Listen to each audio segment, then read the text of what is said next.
ਦੇ ਵਿੱਚੋਂ ਗੁਰਸਿੱਖ ਦੇ ਜੀਵਨ ਦੇ ਬਾਰੇ ਸਾਂਝ ਪਾ ਰਹੇ ਸਾਂ। ਧੰਨ ਗੁਰੂ ਰਾਮਦਾਸ ਮਹਾਰਾਜ ਜੀ ਦਾ ਪਾਵਨ ਸ਼ਬਦ ਦੇ ਦੁਆਰਾ ਭਾਈ ਸਾਹਿਬ ਭਾਈ ਗੁਰਦਾਸ ਸਾਹਿਬ ਜੀ ਨੇ ਵੀ ਆਪਣੀਆਂ ਵਾਰਾਂ ਦੀਆਂ ਪੌੜੀਆਂ ਦੇ ਵਿੱਚ ਗੁਰਸਿੱਖ ਦੇ ਜੀਵਨ ਦੇ ਬਾਰੇ ਚਾਨਣਾ ਪਾਇਆ ਹੈ। ਭਾਈ ਸਾਹਿਬ ਜੀ ਦੀ ਉਹ ਵਾਰ ਦੀ ਪੌੜੀ ਹੈ ਵੀ ਗੁਰਸਿੱਖ ਦੇ ਜੀਵਨ ਦੀਆਂ ਕੀ ਨਿਸ਼ਾਨੀਆਂ ਨੇ, ਗੁਰਸਿੱਖ ਦਾ ਜੀਵਨ ਕਿਸ ਤਰ੍ਹਾਂ ਦਾ ਹੋਣਾ ਚਾਹੀਦਾ ਆ, ਕਿਹੜੇ ਕਿਹੜੇ दैवी गुण होने चाहिए हैं गुरसिख के जीवन के अंदर। भाई गुरदास साहब अपनी वार की उस पौड़ी का हवाला दिंदिया होया जिक्र करते हैं, पिछल राती जागना नाम दान इशनान दड़ाए। जिमें धन गुरु रामदास साहब ने कहा सी भी गुर सतगुर का जो सिख खाए सो भलके उठ हर नाम ते आवे, उद्यम करे भलके प्रभाती इशनान करे अमृतसर नहावे वाली सारी गल कीती सी। उस तरह ही गुरु प्यारी साध संगत भाई गुरदास साहब कहते पिछल राती का अर्थ है अमृत वेले गुरसिख जागे। सब तो पहली गल जिहड़ा गुरसिख है वो ये नहीं 5 6 7 बजे तक लम्मी ताण के सुता रहिंदा, नहीं, गुरसिख अमृत वेले जागदा है। पहली गल पिछल राती जागना, पिछल राती जागे नाम दान इशनान दड़ाए। भाई गुरदास साहब कहते आप नाम जपे, दूजिਆਂ ਨੂੰ नाम जपावे। पहली गल दान शब्द आया, दान शब्द ਦੇ 2 अर्थ ਕੀਤੇ ਜਾਂਦੇ ਹਨ, एक नाम दान एक दुनियावी दान। नाम दान भाव पिछल राती जागना नाम दान इशनान दड़ाए, आप नाम जपे ते होरनां ਨੂੰ नाम जपावे, होरनां ਨੂੰ नाम ਦੇ ਨਾਲ ਜੋੜੇ, ਉਹਨੂੰ ਕਹਿੰਦੇ ਨੇ नाम दान। नाम ਦਾ दान ਕਿਸੇ ਹੋਰ ਨੂੰ ਵੀ ਦਿੱਤਾ। गुरसिख नाम ਦਾ दान भी दिंदा आ, गुरसिख अपनी किरत कमाई दे विचों भी दसवंध कढ़ के लोड़वंद की सेवा करदा आ, वो भी दान है। भाई साहब कहते पिछल राती जागना नाम दान इशनान दृढ़ाए। इशनान भी गुरसिख के जीवन च बड़ा जरूरी है, तन का इशनान ते मन का इशनान। आपां उस दिन भी सांझ पाई। पिछल राती जागना नाम दान इशनान दृढ़ाए, मिठा बोलन। अगली पंक्ति विच भाई साहब कहते मिठा बोलन निव चलन हथों दे के भला मनाए। आप संगत एकाग्रता बख्शो, समझो इस बेनती नूं। भाई साहब जी ने जिहड़ा जिक्र किया अगले गुण किहड़े हुंदे ने गुरसिख दे जीवन अंदर, कहते मिठा बोलन। गुरसिख दे जीवन दे विच मिठास हुंदी है, मिठा बोलदा आ। गुरसिख कदे भी फिक्का बोल नहीं बोलदा, जिहड़ा बोल बोलन दे नाल अगले दे अंदर नूं ठेस पहुँचे, सुनन वाले नूं ठेस पहुँचे, गुरसिख ऐसा बोल कदे नहीं बोलदा। मिठा बोलन, पर नाल ही नाल जिहड़ा गुरबाणी ने बचन कहा भी उहदी जिहड़ी मिठास है वह वक्ती तौर ते नहीं हुंदी जां बाहरी तौर ते नहीं हुंदी। उहदे जीभ ते जिहड़ी मिठास है वह विखावे मात्र नहीं हुंदी, उसकी जीभ ते जिहड़ी मिठास है वह अंदर भी मिठास हुंदी है, केवल बाहर ही नहीं। मिठा बोलन निव चलन। आप संगत जी बेनती आप जी समझियो जे, सतगुरु जी ने जिथे किसी ने मिठा बोलिया पर बाहरी तौर ते उस मिठास नूं भी प्रवान नहीं किया, जिथे कोई निमरता विच झुकिया पर केवल बाहरी तौर ते वो भी गुरबाणी ने प्रवान नहीं किया। कहण दा भाव गुरसिख दे जीवन दे अंदर ये दैवी गुण हुंदे ने, केवल बाहरी तौर ते जां विखावे मात्र ही नहीं, वो अंदरों भी इन्हां गुणां दे नाल भरपूर हुंदा आ। जिवें कि 2 उदाहरणां आपां एक मिठा बोलन दी लैनी है ते एक लैनी है आपां निमरता दे विच नीवां हो के चलण दी लैनी है। आसा की वार दे विच महाराज दा पावन बचन आउंदा, कहंदे सिमल रुख सरायरा अत दीर्घ अत मुच। हुण सिमल दी महाराज उदाहरण दिंदे ने भी सिमल वेखण नूं बड़ा सोहना लगदा आ, वेखण नूं बड़ा लम्मा आ, बड़ा उच्चा आ ते बहुत मोटा आ। सिमल रुख सरायरा, सरायरा दा अर्थ है बिल्कुल सीधा, कोई उहदे च विंग वल नहीं। अत दीर्घ अत मुच, दीर्घ दा अर्थ है बड़ा लम्मा, अत मुच दा अर्थ है बड़ा मोटा। सीधा भी है, लम्मा भी बहुत है ते मोटा भी बहुत है। ਸਿਮਲ ਰੁੱਖ ਸਰਾਇਰਾ ਅਤ ਦੀਰਘ ਅਤ ਮੁੱਚ, ਭਾਵ ਬਾਹਰੋਂ ਸੁਹੱਪਣ ਬਹੁਤ ਹੈ, ਬੜਾ ਸੁੰਦਰ ਹੈ, ਬੜਾ ਮਨ ਨੂੰ ਮੋਹਣ ਵਾਲਾ ਆ ਜਿਹੜਾ ਸਿਮਲ ਹੈ। ਸਿਮਲ ਰੁੱਖ ਸਰਾਇਰਾ ਅਤ ਦੀਰਘ ਅਤ ਮੁੱਚ। ਪਰ ਅੱਗੇ ਗੱਲ ਕੀ ਕੀਤੀ, ਕਹਿੰਦੇ ਜਦੋਂ ਪੰਛੀ ਵੇਖਦਾ ਨਾ ਸਿਮਲ ਵੱਲ, ਤੇ ਪੰਛੀ ਮੋਹਿਆ ਜਾਂਦਾ ਆ ਸਿਮਲ ਨੂੰ ਵੇਖ ਕੇ। ਜਦੋਂ ਮੋਹਿਆ ਗਿਆ ਪੰਛੀ, ਗੁਰਸਿੱਖ ਦੀ ਗੱਲ ਕਰ ਰਹੇ ਹਾਂ, ਗੁਰਸਿੱਖ ਦਾ ਜੀਵਨ ਕੇਵਲ ਬਾਹਰੀ ਤੌਰ 'ਤੇ ਵਿਖਾਵੇ ਮਾਤਰ ਨਹੀਂ ਹੁੰਦਾ। ਜੋ ਗੁਰਸਿੱਖ ਦੇ ਕੋਲ ਬਾਹਰੀ ਤੌਰ 'ਤੇ ਆ, ਉਹ ਗੁਰਸਿੱਖ, ਉਹ ਸਭ ਕੁਝ, ਉਹ ਦੈਵੀ ਗੁਣ ਗੁਰਸਿੱਖ ਦੇ ਅੰਦਰ ਵੀ ਹੁੰਦੇ ਨੇ, ਕੇਵਲ ਬਾਹਰੀ ਤੌਰ 'ਤੇ ਨਹੀਂ। ਸਤਿਗੁਰ ਕਹਿੰਦੇ ਵੇਖਣ ਨੂੰ ਤਾਂ ਸੋਹਣਾ ਸਿਮਲ ਵੀ ਬੜਾ ਲੱਗਦਾ ਆ, ਪੰਛੀ ਆਉਂਦੇ ਨੇ, ਪੰਛੀ ਵੇਖ ਕੇ ਮੋਹੇ ਜਾਂਦੇ ਨੇ। ਓਏ ਜੇ ਆਵੇਂ ਆਸ ਕਰ, ਓਏ ਦਾ ਅਰਥ ਹੈ ਉਹ ਪੰਛੀ ਵੇਖ ਕੇ ਸਿਮਲ ਨੂੰ ਆਏ। ਓਏ ਜੇ ਆਵੇਂ ਆਸ ਕਰ, ਜਾਹੇ ਨਿਰਾਸੇ ਕਿਤ। ਉਹ ਕੀ ਹੁੰਦਾ, ਉਹਨਾਂ ਦੀ ਉਹ ਬੜੇ ਨਿਰਾਸ਼ ਹੋ ਕੇ ਮੁੜ ਜਾਂਦੇ ਨੇ ਪੰਛੀ। ਕਿਉਂ? ਕਹਿੰਦੇ ਫਲ ਫਿੱਕੇ ਫੁੱਲ ਬੱਕ ਬੱਕੇ। ਉਹਦੇ ਫਲ ਫਿੱਕੇ ਨੇ ਸਿਮਲ ਦੇ। ਹੁਣ ਵੇਖਣ ਨੂੰ ਜਿਹੜਾ ਬਾਹਰੋਂ ਬੜਾ ਸੋਹਣਾ ਸੀ, ਮੋਟਾ ਸੀ, ਲੰਮਾ ਸੀ, ਉੱਚਾ ਸੀ, ਪਰ ਕਹਿੰਦੇ ਫਲ ਫਿੱਕੇ ਫੁੱਲ ਬੱਕ ਬੱਕੇ। ਫੁੱਲ ਵੀ ਬੱਕ ਬੱਕੇ ਨੇ, ਫਲ ਵੀ ਫਿੱਕੇ ਨੇ। ਕੰਮ ਨਾ ਆਵੇਂ ਪੱਤ, ਉਹਦੇ ਪੱਤਰ ਵੀ ਕਿਸੇ ਕੰਮ ਨਹੀਂ ਆਉਂਦੇ। ਤੇ ਸਤਿਗੁਰੂ ਕਹਿੰਦੇ ਮਿੱਠਤ ਨੀਵੀਂ ਨਾਨਕਾ। ਹੁਣ ਬਾਹਰੋਂ ਵੇਖਣ ਨੂੰ ਤਾਂ ਸੋਹਣਾ ਸੀ, ਗੁਰਸਿੱਖ ਦਾ ਜੀਵਨ ਐਸਾ ਨਹੀਂ ਹੁੰਦਾ। ਭਾਈ ਗੁਰਦਾਸ ਸਾਹਿਬ ਕਹਿੰਦੇ ਗੁਰਸਿੱਖ ਦੇ ਕੋਲ ਮਿਠਾਸ ਹੈ, ਬਾਹਰੀ ਤੌਰ 'ਤੇ ਨਹੀਂ, ਅੰਦਰੂਨੀ ਤੌਰ 'ਤੇ ਵੀ ਮਿਠਾਸ ਹੈ। ਗੁਰਸਿੱਖ ਦੇ ਕੋਲ ਨਿਮਰਤਾ ਆ, ਬਾਹਰੀ ਤੌਰ 'ਤੇ ਨਹੀਂ, ਅੰਦਰੂਨੀ ਤੌਰ 'ਤੇ ਵੀ, ਅੰਦਰ ਕਰਕੇ ਵੀ। ਉਹ ਨਿਵਾਣ, ਉਹ ਨੀਵਾਂ ਹੋ ਕੇ ਚੱਲਦਾ ਆ, ਆਪਣੇ ਆਪ ਨੂੰ ਨਿਮਰਤਾ 'ਚ ਰੱਖਦਾ ਆ। ਓਏ ਜੇ ਆਵੇਂ ਆਸ ਕਰ, ਜਾਏ ਨਿਰਾਸੇ ਕਿਤ। ਫਲ ਫਿੱਕੇ ਫੁੱਲ ਬੱਕ ਬੱਕੇ, ਕੰਮ ਨਾ ਆਵੇਂ ਪੱਤ। ਮਿੱਠਤ ਨੀਵੀਂ ਨਾਨਕਾ, ਗੁਣ ਚੰਗਿਆਈਆਂ ਤੱਤ। ਅੱਗੇ ਮਹਾਰਾਜ ਕਹਿੰਦੇ ਬੜੀ ਦੁਨੀਆ ਆ ਆਪਣੇ ਸਵਾਰਥ ਨੂੰ ਮੁੱਖ ਰੱਖ ਕੇ ਝੁਕ ਜਾਂਦੀ ਹੈ। ਸਵਾਰਥ ਨਿਕਲ ਗਿਆ, ਫਿਰ ਅਗਲਾ ਉਸੇ ਤਰ੍ਹਾਂ ਹੀ ਚੱਲ ਪਿਆ, ਸਵਾਰਥ ਲਈ ਝੁਕਿਆ ਸੀ। ਮਹਾਰਾਜ ਕਹਿੰਦੇ ਸਭ ਕੋ ਨਿਵੇ ਆਪ ਕੋ। ਪਰ ਗੁਰਸਿੱਖ ਐਸਾ ਨਹੀਂ ਵੀ ਅੱਜ ਸਵਾਰਥ ਹੈ ਤੇ ਝੁਕ ਗਿਆ, ਕੱਲ੍ਹ ਨੂੰ ਸਵਾਰਥ ਨਿਕਲ ਗਿਆ, ਕੰਮ ਨਿਕਲ ਗਿਆ ਤੇ ਫਿਰ ਉਵੇਂ ਹੋ ਗਿਆ। ਨਹੀਂ, ਗੁਰਸਿੱਖ ਹਮੇਸ਼ਾ ਹੀ ਆਪਣੇ ਆਪ ਨੂੰ ਨਿਵਾਣ 'ਚ ਰੱਖਦਾ ਆ, ਨਿਮਰਤਾ 'ਚ ਰਹਿੰਦਾ ਆ, ਮਿੱਠਾ ਬੋਲਦਾ ਆ। ਮਿੱਠਾ ਬੋਲਣ ਨਿਵ ਚੱਲਣ, ਹੱਥੋਂ ਦੇ ਕੇ ਭਲਾ ਮਨਾਏ। ਸਭ ਕੋ ਨਿਵੇ ਆਪ ਕੋ, ਪਰ ਕੋ ਨਿਵੇ ਨਾ ਕੋਈ। ਮਹਾਰਾਜ ਕਹਿੰਦੇ ਦੁਨੀਆ ਬੜੀ ਝੁਕਦੀ ਹੈ, ਆਪਣੇ ਭਲੇ ਲਈ ਝੁਕਦੀ ਹੈ, ਆਪਣੇ ਸਵਾਰਥ ਲਈ ਝੁਕਦੀ ਹੈ, ਪਰ ਦੂਜੇ ਲਈ ਕੋਈ ਨਹੀਂ ਝੁਕਦਾ। ਸਭ ਕੋ ਨਿਵੇ ਆਪ ਕੋ, ਪਰ ਕੋ ਨਿਵੇ ਨਾ ਕੋਈ। ਪਰਾਏ ਲਈ ਕੌਣ ਝੁਕਦਾ ਆ? ਧਰਤ ਰਾਜੂ ਤੋਲੀ ਹੈ। ਪਰ ਮਹਾਰਾਜ ਕਹਿੰਦੇ ਕਦੇ ਤੱਕੜੀ ਵੇਖੋ, ਕਦੇ ਕੰਡਾ ਵੇਖੋ, ਜਿਹੜਾ ਪਾਸਾ ਝੁਕਦਾ ਆ ਉਹ ਭਾਰਾ ਹੁੰਦਾ ਆ। ਮਹਾਰਾਜ ਕਹਿੰਦੇ ਝੁਕਣ ਦੇ ਵਿੱਚ ਹੌਲਾਪਣ ਨਹੀਂ ਹੈ, ਜਿਹੜਾ ਝੁਕ ਗਿਆ ਸਮਝ ਲਓ ਉਹ ਕਹਿੰਦੇ ਉਹ ਤਾਂ ਸਗੋਂ ਵੱਡਾ ਆ, ਉਹ ਵੱਡਾ ਆ।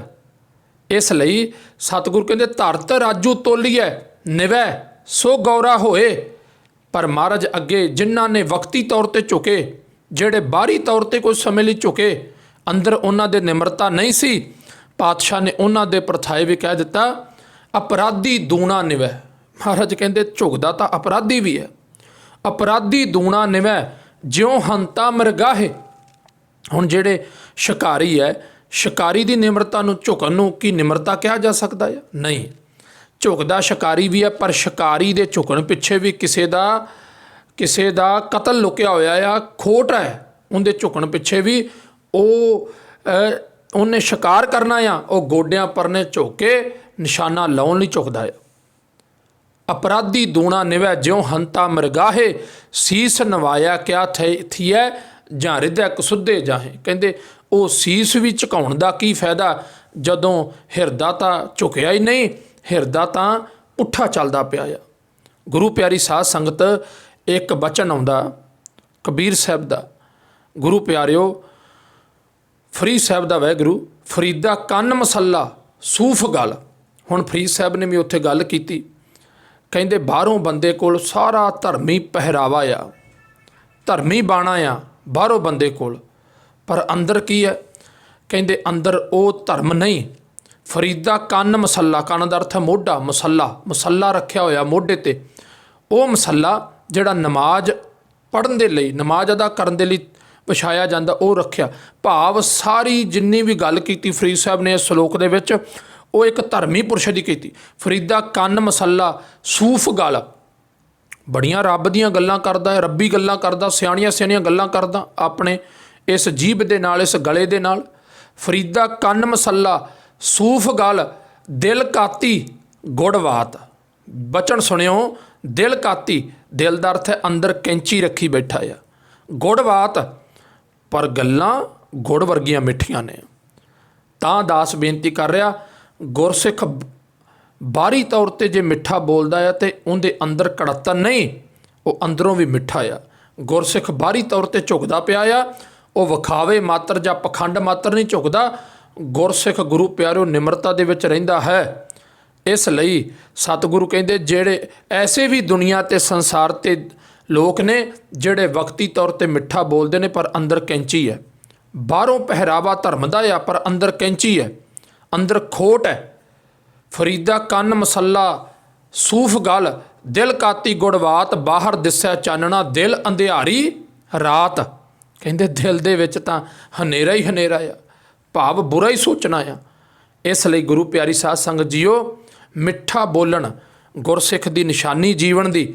ਗੁਰਸਿੱਖ ਮਿੱਠਾ ਬੋਲਦਾ ਆ ਅਤੇ ਅੱਗੇ ਕੇਵਲ ਬਾਹਰੀ ਤੌਰ 'ਤੇ ਨਹੀਂ, ਅੰਦਰੋਂ ਵੀ ਮਿੱਠਾ, ਅੰਦਰ ਵੀ ਉਹਦੇ ਮਿਠਾਸ ਹੈ, ਜੀਭ 'ਤੇ ਵੀ ਮਿਠਾਸ ਹੈ। ਨਿਵ ਚੱਲਣ, ਨੀਵਾਂ ਹੋ ਕੇ ਚੱਲਦਾ ਆ, ਨਿਮਰਤਾ 'ਚ ਰਹਿੰਦਾ ਹੈ। ਸੁਖੀ ਬਸੈ ਮਸਕੀਨੀਆਂ ਆਪ ਨਿਵਾਰ ਤਲੇ, ਵੱਡੇ ਵੱਡੇ ਅਹੰਕਾਰੀਆ ਨਾਨਕ ਗਰਭ ਗਲੇ। ਇੱਕ ਦਿਨ ਸਾਗਰ ਪੁੱਛਦਾ ਨਦੀਏ, ਇੱਕ ਕਵੀ ਨੇ ਬੜਾ ਸੋਹਣਾ ਜ਼ਿਕਰ ਕੀਤਾ, ਸਾਗਰ ਪੁੱਛਦਾ ਨਦੀਏ ਸਾਰੇ ਬੂਟੇ ਬੂਟੀਆਂ ਪੁੱਟ ਲਿਆਵੇਂ। ਸਾਗਰ ਕਹਿੰਦਾ ਨਦੀ ਨੂੰ, ਨਦੀ ਤੋਂ ਪੁੱਛਦਾ ਆ, ਸਾਗਰ ਸਮੁੰਦਰ ਕਹਿੰਦਾ ਤੂੰ ਹੇ ਨਦੀ ਬੜੇ ਬੂਟੇ ਬੂਟੀਆਂ ਪੁੱਟ ਕੇ ਲਿਆਉਣੀ ਆ, ਪਰ ਨਾ ਕਦੇ ਬੈਂਤ ਦਾ ਬੂਟਾ ਇੱਥੇ ਆਣ ਪਹੁੰਚਾਵੇਂ, ਪਰ ਕਦੇ ਤੂੰ ਬੈਂਤ ਦਾ ਬੂਟਾ ਨਹੀਂ ਇੱਥੇ ਲੈ ਕੇ ਆਂਦਾ ਮੇਰੇ ਤੱਕ। ਨਦੀ ਆਖਦੀ, ਅੱਗੋਂ ਨਦੀ ਉੱਤਰ ਦਿੰਦੀ ਹੈ, ਨਦੀ ਆਖਦੀ ਆਕੜ ਵਾਲੇ ਸਭ ਬੂਟੇ ਪੁੱਟ ਸੁੱਟਾਂ, ਪਰ ਜੋ ਝੁਕੇ ਵਗੇ ਰਹੁ ਅੱਗੇ ਪੇਸ਼ ਨਾ ਉਸ 'ਤੇ ਜਾਵੇ। ਪਰ ਕਹਿੰਦੀ ਨਿਮਰਤਾ ਦਾ ਇੰਨਾ ਲਾਭ ਹੈ, ਝੁਕਣ ਦਾ ਇੰਨਾ ਫਾਇਦਾ ਆ, ਜਿਹੜੇ ਬਾਹਰੋਂ ਤੇ ਅੰਦਰੂਨੀ ਤੌਰ 'ਤੇ ਵੀ ਝੁਕ ਜਾਂਦੇ ਨੇ। ਕਹਿੰਦੇ ਨਦੀ ਕਹਿੰਦੀ ਜਿਹੜੇ ਜਦੋਂ ਮੈਂ ਚੱਲਦੀ ਹਾਂ, ਵਹਾਅ ਚੱਲਦਾ ਆ ਤੇਜ਼, ਮੈਂ ਲੈ ਕੇ ਵਹਾਓ ਚੱਲਦੀ ਹਾਂ ਨਾ, ਅਤੇ ਜਿਹੜੇ ਜਿਹੜੇ ਮੇਰੇ ਅੱਗੇ ਆਕੜਦੇ ਨੇ ਮੈਂ ਜੜ੍ਹੋਂ ਪੁੱਟ ਕੇ ਆਪਣੇ ਨਾਲ ਲੈ ਤੁਰਦੀ ਹਾਂ। ਪਰ ਜਿਹੜੇ ਜਿਹੜੇ ਮੇਰੇ ਅੱਗੇ ਝੁਕ ਜਾਂਦੇ ਨੇ, ਮੇਰੀ ਪੇਸ਼ ਨਹੀਂ ਜਾਂਦੀ ਉਹਨਾਂ 'ਤੇ, ਮੈਂ ਕੀ ਕਰਾਂ। ਤਾਈਓਂ ਜਿਹੜੇ ਝੁਕ ਗਏ ਉਹਨਾਂ 'ਤੇ ਮੇਰਾ ਜ਼ੋਰ ਨਹੀਂ ਚੱਲਦਾ। ਇੱਕ ਕਵੀ ਨੇ ਹੋਰ ਬੜਾ ਸੋਹਣਾ ਜ਼ਿਕਰ ਕੀਤਾ, ਝੁਕਣ ਪਰਥਾਏ। ਟਿੱਬੇ ਆਖਿਆ ਟੋਏ, ਟਿੱਬਾ ਅਤੇ ਟੋਆ ਦੋਨੋਂ ਗੱਲ ਕਰਦੇ ਨੇ। ਟਿੱਬੇ ਆਖਿਆ ਟੋਏ ਤੈਂ ਕੀ ਕਰਮ ਕਮਾਏ, ਝਾਂਬਾ ਵੱਜੇ ਮੇਰੇ ਸਿਰ 'ਤੇ ਪਾਣੀ ਤੁਧ ਵੱਲ ਜਾਏ। ਜਦੋਂ ਗੁਰੂ ਪਿਆਰੋ ਮੀਂਹ ਪਿਆ, ਬਾਰਿਸ਼ ਹੋਈ ਨਾ, ਅਤੇ ਸਾਰਾ ਝਾਂਬਾ ਸੀ, ਜਿੰਨਾ ਵੀ ਵਾਛੜ ਸੀ, ਜਿੰਨਾ ਵੀ ਜ਼ੋਰ ਦਾ ਮੀਂਹ ਸੀ, ਉਹ ਸਾਰਾ ਟਿੱਬੇ ਦੇ ਸਿਰ 'ਤੇ ਪਿਆ।